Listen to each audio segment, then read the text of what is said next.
El alma de nuestro campo cada día en tu mesa. Campo y Alma patrocina Abriendo Campos.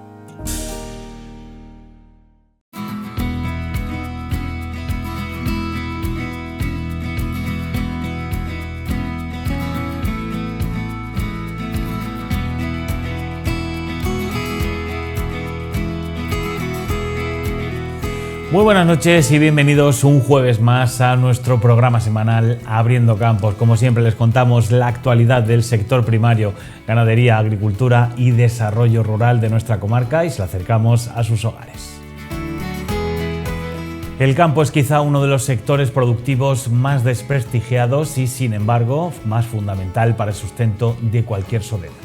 Existe una elevada temporalidad e incluso una importante brecha de género, pero quizá el problema más grave para el futuro esté en el reemplazo, es decir, para sustituir a aquellos que se jubilan y que los jóvenes cojan el testigo del sector primario. El más fundamental, ya que de él depende la alimentación de todos. Según el observatorio de FP, harán falta 310.000 personas de aquí a 2035 para mantener el sector agrícola y ganadero. Por otro lado, Naciones Unidas cifra que el sector agroalimentario es el responsable del 30% del consumo de energía del mundo y el 22% de las emisiones de gases de efecto invernadero. Actualmente se está debatiendo en el seno de la Unión Europea la transición verde en el sector agrario, algo que generará multitud de oportunidades y nuevos puestos de trabajo, pero que deben hacerlo del lado de nuestros agricultores y ganaderos y no frente a ellos. Para una transición justa es clave que los beneficios en la cadena alimentaria sean equitativos para que no sean siempre los mismos los que soporten el peso de la inflación y los últimos que se lucren de su trabajo. Además, sin ningún riesgo. La transición verde sí, pero no a cualquier precio. Comenzamos. El sector agrario mantiene los datos de empleo del mes de octubre en el mes de noviembre, pero hay 294 trabajadores más en el sector primario que en el año 2023. La titular de la Consejería de Desarrollo Sostenible, Mercedes Gómez, ha afirmado que prevé que las obras de la estación depuradora de aguas residuales de Tobarra esté finalizada en 2025. El Ministerio de Agricultura informa sobre la flexibilización y simplificación en la solicitud de la PAC para el próximo año 2025. Se reduce la carga administrativa para agricultores y ganaderos. España defiende contar con los profesionales del sector primario en el proceso de transformación verde frente a las nuevas medidas planteadas por la Comisión Europea en sus primeros días de gobierno. En reportajes conoceremos más sobre Viveros El Sembrador y sobre las flores de Pascua. También viviremos una jornada de una de las prácticas más importantes en los leñosos, que es la poda.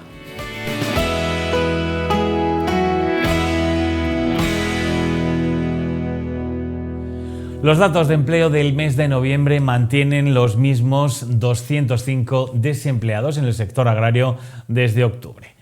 En noviembre de este año hay 294 personas trabajando más en el sector primario que en 2023. Para UGT el campo es un gran nicho de empleo que hay que potenciar para mejorar el empleo en toda la comarca.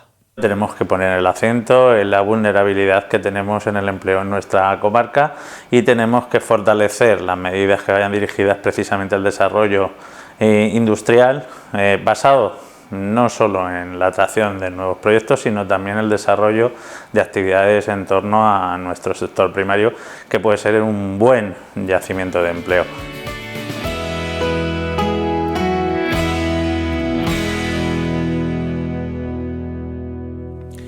En 2025 se prevé finalizar 15 nuevas infraestructuras de depuración de aguas en Castilla-La Mancha, que se sumarán a las 240 que ya gestiona Infraestructuras de Agua de Castilla-La Mancha para 504.000 personas de toda la región.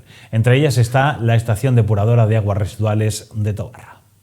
En la provincia de Albacete finalizarán las obras para el correcto tratamiento de las aguas residuales en Alcaraz, San Pedro y la de Tobarra en la comarca Campos de Higuín. Las obras de Tobarra se adjudicaron en junio de 2022 por más de 4.600.000 euros a la empresa Vías y Construcciones S.A., con un plazo de ejecución de 25 meses ya superado.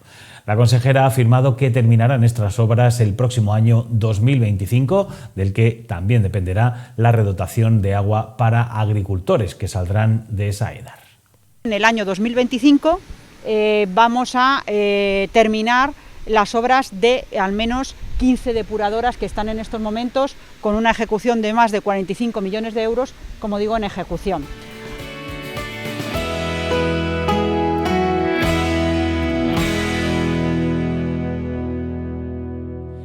El Ministerio de Agricultura lanza un vídeo informativo sobre la flexibilización y simplificación en la solicitud de la PAC para el próximo año 2025. Se reduce la carga administrativa para agricultores y ganaderos en los siguientes aspectos de explotaciones inferiores a 10 hectáreas.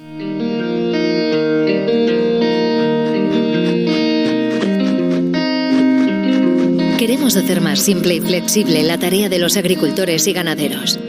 Por eso, para que el camino administrativo hacia las ayudas sea más fácil, la solicitud única de la PAC incorpora novedades en la condicionalidad reforzada que todo agricultor o ganadero debe cumplir para recibir las ayudas directas. Así, por ejemplo, ahora es posible labrar a favor de la pendiente en pequeñas parcelas o cultivos leñosos plantados antes de 2023, cuando no sea viable hacerlo transversalmente. También se flexibilizan las normas para que se pueda abonar en verde y realizar labores poco profundas en los cultivos herbáceos.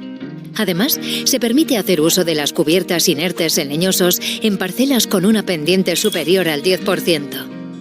Los agricultores pueden elegir entre una rotación anual de cultivos en un tercio de su explotación o una diversificación anual de los mismos. Se elimina la obligación de dedicar un porcentaje de la superficie a elementos no productivos sin perder de vista la mejora de la biodiversidad. Otra de las novedades es que, a partir de 2025, se permite reducir la carga ganadera mínima en ciertos casos, de forma permanente o temporal, en el caso del pastoreo extensivo. Para la siega sostenible, se amplían los periodos y se reducen los requisitos de corte. Se han establecido nuevas normas para las franjas de biodiversidad, zonas de no cosechado, islas y cubiertas en cultivos leñosos y secanos. Se permite elegir el método de mantenimiento de la cubierta vegetal. En cultivos de secano y secanos áridos se flexibiliza el establecimiento de cubiertas, permitiendo las calles alternas, las labores superficiales de mantenimiento y en secanos áridos establecerlas solo en el 50% de la superficie declarada. Se eliminan los controles de condicionalidad reforzada para explotaciones pequeñas de hasta 10 hectáreas desde la solicitud única 2024. Además, estas explotaciones no estarán sujetas ni a controles ni a penalizaciones.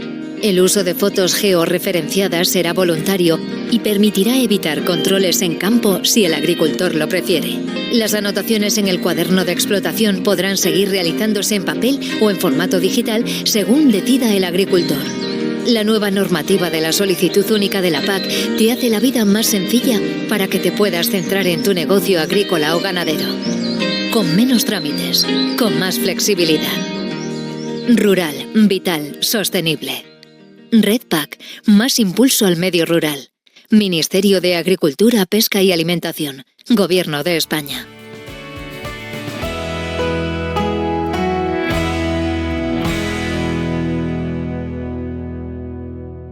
El ministro Luis Planas ha defendido la postura de España frente a la transición verde en el sector agrario. Afirma que la Comisión Europea va tarde en este sentido y que lo más importante es hacerlo incluyendo a los profesionales del sector primario. En este sector, las transiciones hay que hacerlas de la mano de sus actores y no frente a ellos. Es decir, es muy fácil, no es fácil, es complicado, pero sin duda es posible técnicamente hacer la transición verde en sectores industriales clásicos, efectivamente tomando consecuencias que pueden tener desde el punto de vista empresarial y también desde el punto de vista social y del trabajo y del empleo, consecuencias importantes. Pero en el sector primario no estamos hablando solo de producción de alimentos, no estamos hablando solo de un proceso de producción, estamos hablando también de un proceso y de una forma de vida y de funcionamiento de la sociedad. Atención, Por eso siempre he reclamado y he defendido en la Unión Europea como en España que hay que hacer esa transición de la mano de agricultores, ganaderos y pescadores. No frente a ellos, sino con ellos. Y efectivamente esa es, yo creo, la clave de efectuar una transición justa también en el sector primario y en el conjunto de lo que es el sistema agroalimentario. Y la presidenta von der Leyen acertó muy bien, un poco tarde, hay que decirlo todo, un poco tarde, pero está bien que al final sea así. El diálogo estratégico sobre el futuro de la Unión Europea y sus conclusiones me parece tremendamente interesante e inspira, sin duda, lo que vamos a hacer en esta legislatura, es decir, como ha prometido y con el nuevo comisario de Agricultura y Alimentación, con Christophe Jansen, una presentación en los primeros 100 días de la visión de la agricultura y de la alimentación de la Unión Europea.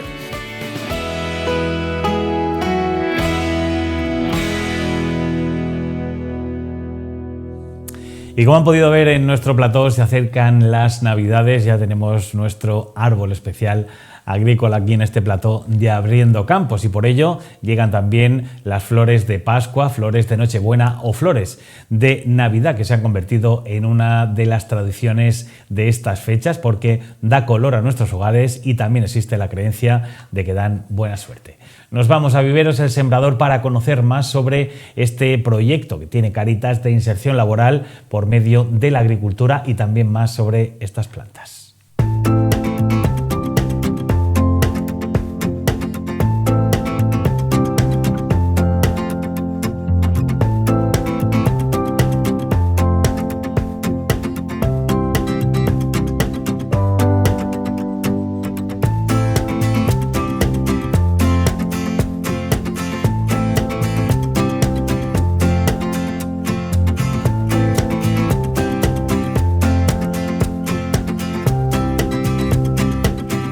Bueno, Viveros El Sembrador es una empresa de inserción que está impulsada por la Fundación El Sembrador, que a su vez está impulsada sobre todo por Cáritas Diocesana de Albacete, la Universidad de Castilla-La Mancha y la Federación de Empresarios de Albacete. Viveros El Sembrador tiene como principal objetivo la inserción laboral de personas que lo están pasando mal, que están en situación o riesgo de exclusión social, y para ello lo que hacemos es formar en el puesto de trabajo, formar a estas personas trabajando durante un periodo de 6 meses a 3 años hasta que tienen la empleabilidad necesaria para dar el salto a una empresa normalizada. Durante este año 2024 han trabajado con nosotros 15 personas con contrato de inserción, 10 de ellas, y aparte hacemos cursos de formación en nuestro centro de formación homologado.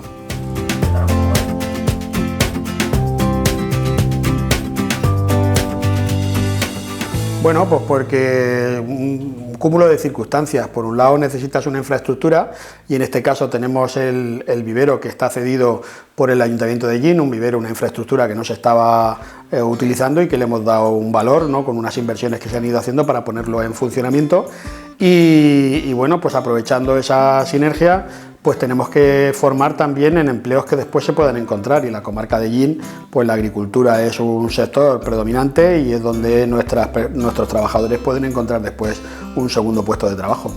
En una empresa de inserción es importante la rentabilidad social, de hecho sin ese valor no tendría sentido, pero también es importante la rentabilidad empresarial.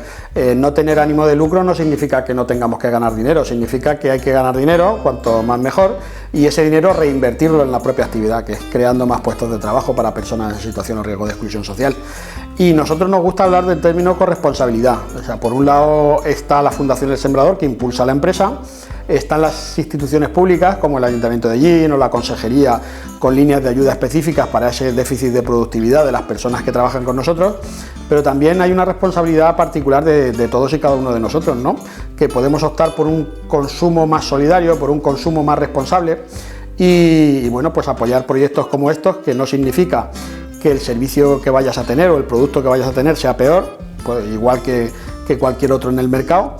De hecho, nuestra máxima es precio, plazo y calidad, como cualquier otro, y luego añadimos ese valor social, bueno, pues de contar con personas que de otro modo pues estarían recibiendo ayudas pasivas y que en este caso, pues en el momento en el que se incorporen a un puesto de trabajo, pues empiezan por un lado a vivir más dignamente y por otro lado a dejar de recibir ayudas, con lo cual Hay estudios que te dicen que una persona en una empresa de inserción realmente está ahorrando a la sociedad entre 7.000 y 7.500 euros anuales.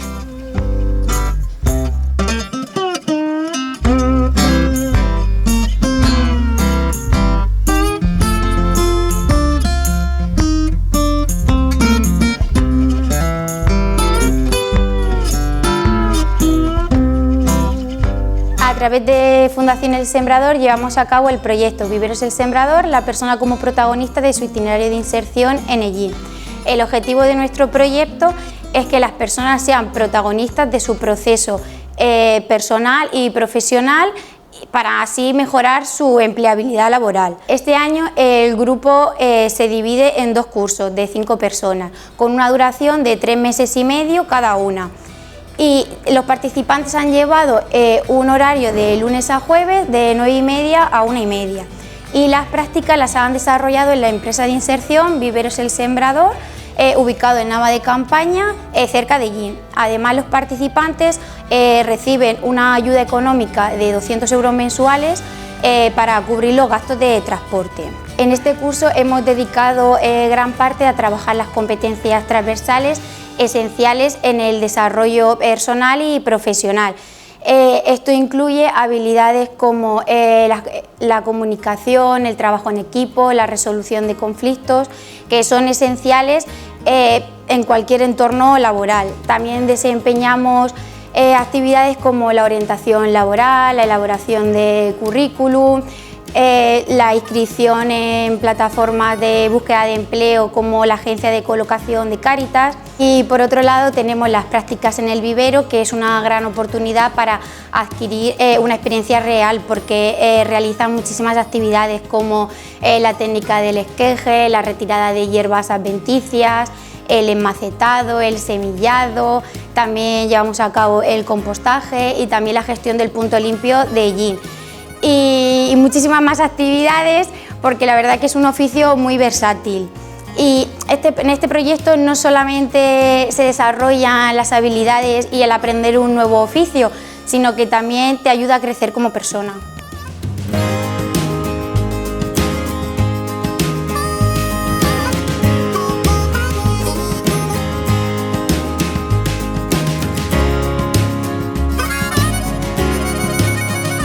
Soy Ángela Martínez y soy monitora del vivero, bueno, de la parte del PRIS, del Proyecto de Inserción Social. Mi función es pues, enseñarles un poquito el funcionamiento de las plantas y del vivero en general. Hacemos la parte teórica en aula, donde hacemos un poquito de botánica y de, pues eso, y de, ¿cómo se dice? Pues de las partes más básicas de las plantas y del vivero, y después ya lo ponemos en práctica aquí en el vivero.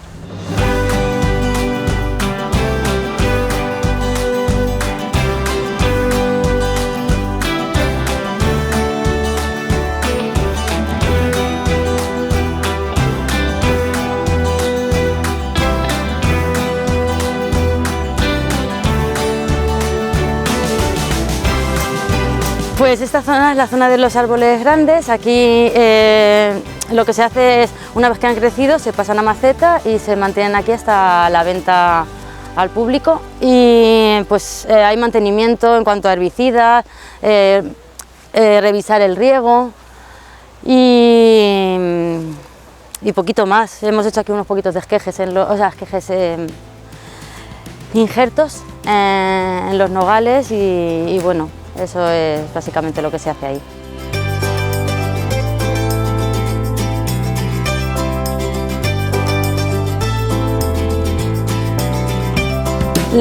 Como planta forestal, pues más o menos les afecta las mismas plagas y enfermedades, entonces pues manteniéndolo a raya un poquito lo que es, sobre todo de humedad, calor, para que no salgan hongos y eso, pues se va manteniendo bien.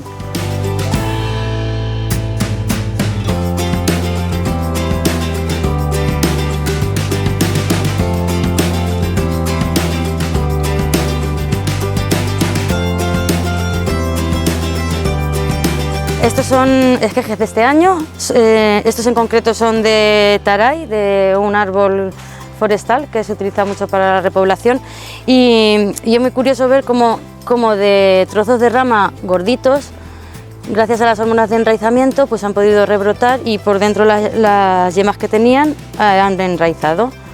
Esto es lo que se suele hacer con los geranios y con que la gente mayor decía dame un tallo y lo metía en agua o un poto y salían raíces.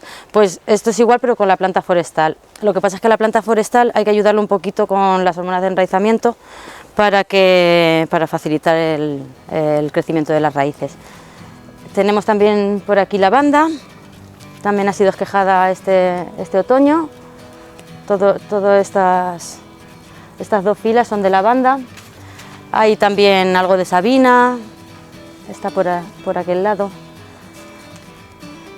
y romero.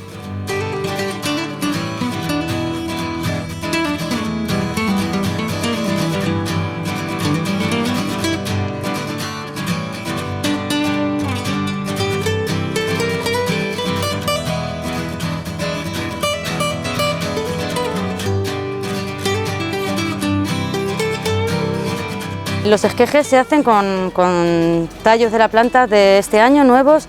Es importante quitarle la parte de arriba para favorecer el crecimiento de abajo en lugar del crecimiento en longitud. Y lo que se hace es quitarle estas hojitas porque aquí en los nudos es donde se encuentran las yemas. Entonces eliminamos esta parte, le cortamos bien. La parte donde se quedarían las yemas lo meteríamos en hormonas de enraizamiento e inmediatamente iría a la tierra y esperaríamos el tiempo necesario para que crecieran las raíces. Unos 50 días aproximadamente.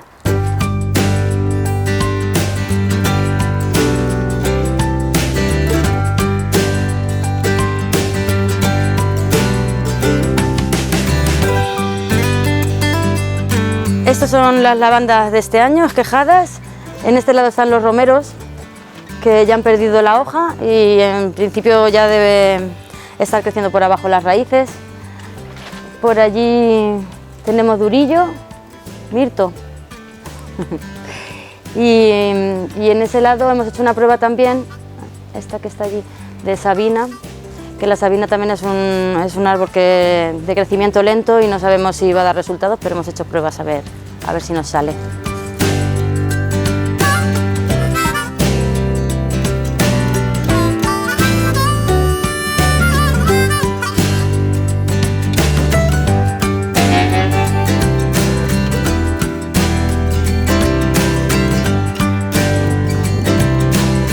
Aquí en este invernadero seguimos teniendo algunos esquejes y también planta ya disponible para vender. Esto es durillo, que se ve muy verdecito. Esto lo hemos ido haciendo, pues eso, tanto la gente del PRIS como los trabajadores del vivero. Hemos estado durante varios meses con la planta. Respecto a las especies que tenemos en este lado, ven y te las enseño. Aquí tenemos romero, ese es el Crataegus, el espino albar se conoce comúnmente.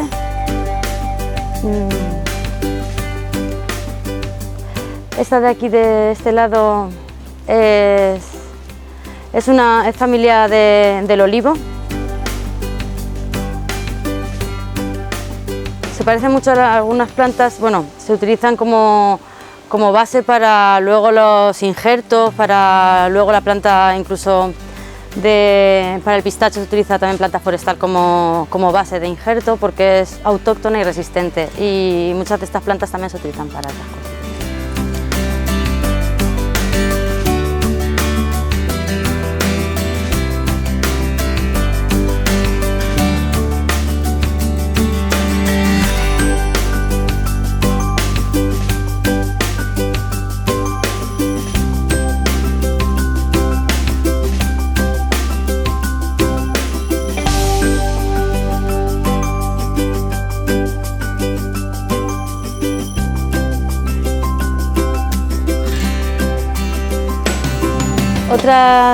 Otra de las labores que hemos tenido este año ha sido semillar.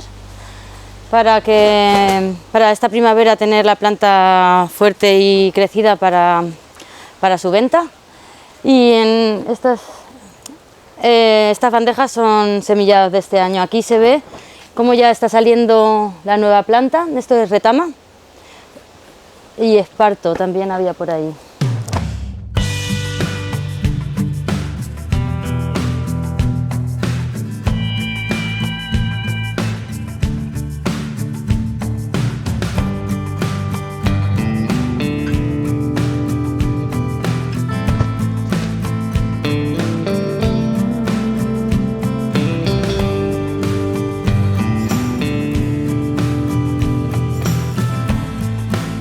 Aquí tenemos el ejemplo, estos son cipreses, tenemos el ejemplo de cómo llevamos todo el proceso de crecimiento desde la semillación hasta ya se traslada a maceta para ya su venta al público.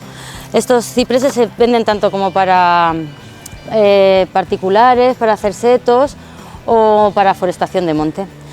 Al igual pasa con el madroño, que lo tenemos ahí al fondo, y aquí un ejemplo de cómo ya ha crecido, lo pasamos a maceta ya para su venta posterior. Se puede vender tanto en alvéolo pequeñito o ya en planta grande. Y lo mismo pasa con el baladre o adelfa, que es como comúnmente se le conoce también, que lo tenemos tanto en formato pequeño de alvéolo forestal, como ya ahí al fondo, si lo puedes ver, en maceta.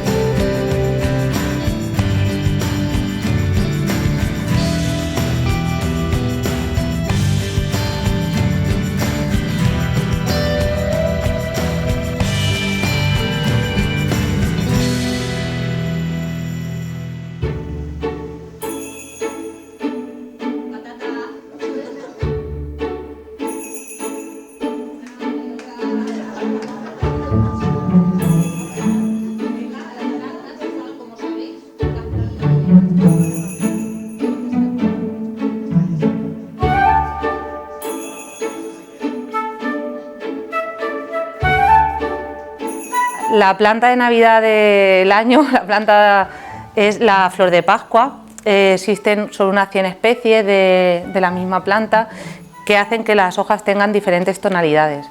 Es una planta que tiene sus orígenes aztecas y se regalaban pues para dar paz, prosperidad y esperanza, y coincide que la floración de la planta es en la época navideña. Por eso esa tradición se adquirió del mundo azteca y se trajo a Europa. Es un regalo que se da en estas fechas porque pues eso, es navideño, es muy acorde a la época y tiene muchas tonalidades. La flor no es exactamente la hoja, es lo que hay dentro de la hoja, ¿vale?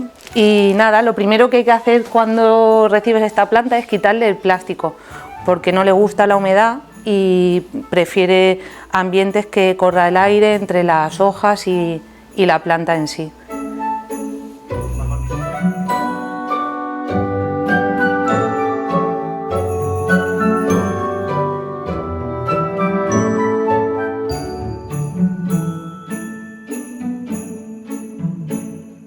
Le va muy mal las calefacciones, las chimeneas, los calefactores, los radiadores, todo ese tipo de cosas, porque no le gustan las corrientes de aire ni el calor, aunque necesita luz directa.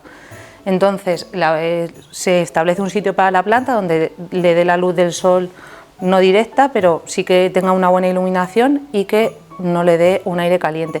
Por eso a mucha gente la planta de Navidad se le muere al finalizar las Navidades, porque la dejan en un sitio donde, pues debajo de un aire acondicionado, de una calefacción, y la planta se muere. Es una planta que no requiere unos grandes cuidados, pero sí que se esté pendiente de la humedad. Se riega por inmersión, no se deben regar las hojas directamente, y eso es que coges la planta, la pones en un cuenco o en un plato con agua por debajo durante 15 minutos para que absorba toda la humedad desde las raíces. A los 15 minutos lo que tienes que hacer es quitar la planta, escurrirla bien, dejarla que se escurra y volverla a poner en su sitio. cuando terminen las navidades la planta, las hojas se le habrán caído, pero eso no significa que la planta esté muerta, simplemente es que se ha caído la hoja.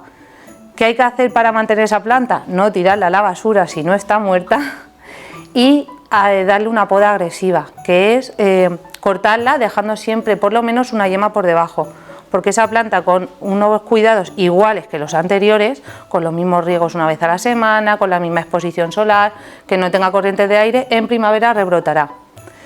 En el momento del rebrote, cuando empiezan las flores y las hojas otra vez a crecer, si se quiere trasplantar, se puede trasplantar, pero es una planta que ahora mismo la vemos en una maceta, pero en sitios con condiciones adecuadas, como puede ser pues las Islas Canarias, que tienen una temperatura y una humedad constante, puede llegar a crecer y medir 2 o 3 metros.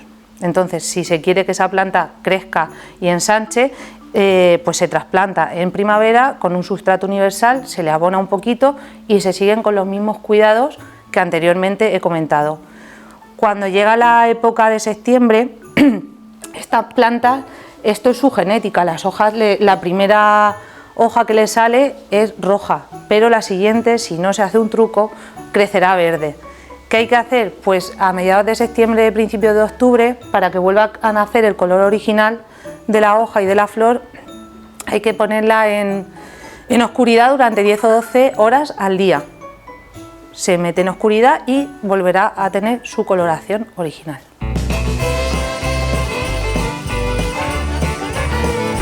Esta es, como antes hemos dicho, hay dentro de la misma especie, hay un montón de plantas diferentes que difiere el color de la hoja. Esto en realidad es la flor, todos estos abultamientos amarillos son las flores de esta planta. Y este es el color de la flor, estas son las hojas de las flores. ¿Vale? Hay diferentes colores, color salmón, color rosa, la típica roja y esta que es moteada.